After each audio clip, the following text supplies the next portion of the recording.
Congratulations! You did it. You followed the roadmap. You secured the job, you locked down the apartment, and you've optimized your digital life. You have 500 friends you'll never meet, and an algorithm that knows your deepest fears better than your own mother. You've built the perfect soft life. Comfort is cheap, entertainment is endless, and you don't have to risk a single social interaction to survive. You're the invisible master of your own domain. So why do you feel like a ghost? You're waiting for them to tell you. Waiting for the same culture that dismantled every space you've ever had to suddenly care that you're drowning. They tell you it's toxic to seek strength and then wonder why you're breaking under the weight of an isolated life. You are an unlucky. You are besieged. You are a consumer unit. A lonely man buys more, doom scrolls longer, and is easier to control than a man who stands with a tribe. Your isolation is not an accident. It's an architecture. We've been lied to. They told us the goal of life was safety, comfort, and the absence of friction. But friction is how steel is forged. Today we are declaring war on the simulation. This is not a sad story about modern life, this is a battle plan for survival. We didn't always live this way.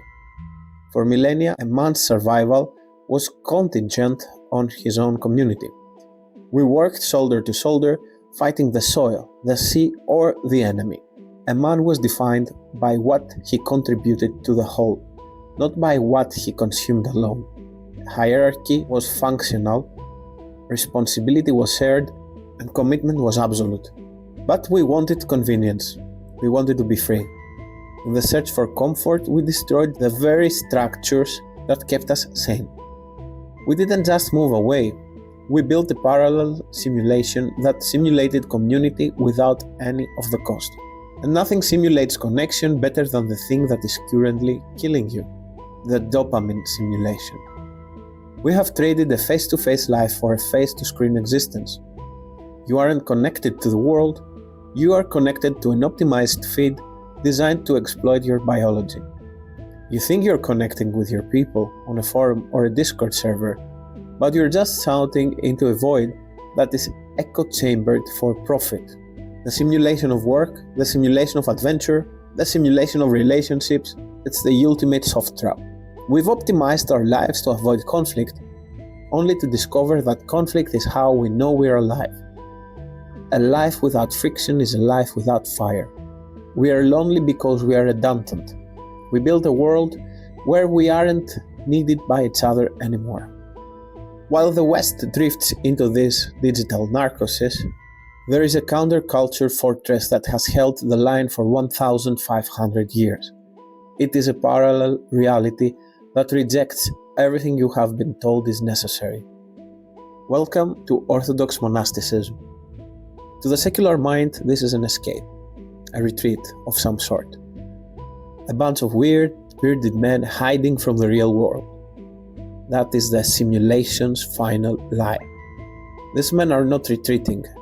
They are front-line warriors in the only war that matters, the spiritual war. They didn't leave the world because they hate it. They left the world because they loved God so intensely that they had to create a fortress against the noisy bustle that was trying to drown him out. They don't have 500 followers. They have brothers who are unconditionally committed to them until death. Look at this structure. It's a republic of monks, a functional society outside of time. Here the loneliness epidemic cannot survive because the very architecture of their life forbids it. A monk doesn't have a personal life. He doesn't have a soft life. He has a shared struggle which is called ascesis. They wake up when we sleep. They pray while we scroll. They fight shoulder to shoulder, not against flesh and blood, but against the rulers of the darkness of this age. This is the ultimate brotherhood. Men unified by a common, infinite purpose. So how does a monastery create this unbreakable bond? How do they avoid the fracture of modern relationships? They have a radical rule set. First, obedience. This world burns the modern mind. We are taught that freedom means doing whatever you want. To a monk, that is the definition of slavery to your own passions. In a monastic brotherhood, you kill the ego by submitting your will to the whole. You don't fight to get your way. You learn that your way is probably wrong. The death of the narcissism of minor differences is the birth of the tribe. Second, shared hardship. Monks eat together in silence, listening to holy texts. They don't debate who gets the better steak. They fast together.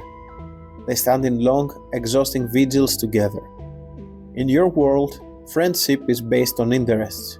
In their world, brotherhood is based on shared sacrifice. Hardship is the only glue strong enough to bind men for a lifetime. Third, common purpose. The monk doesn't serve himself. He serves the monastery. He serves his brothers, and in doing so, he serves God. He knows exactly where he stands.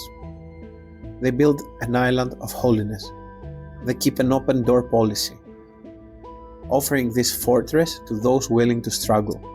This is the antidote to modern loneliness. It isn't making more friends.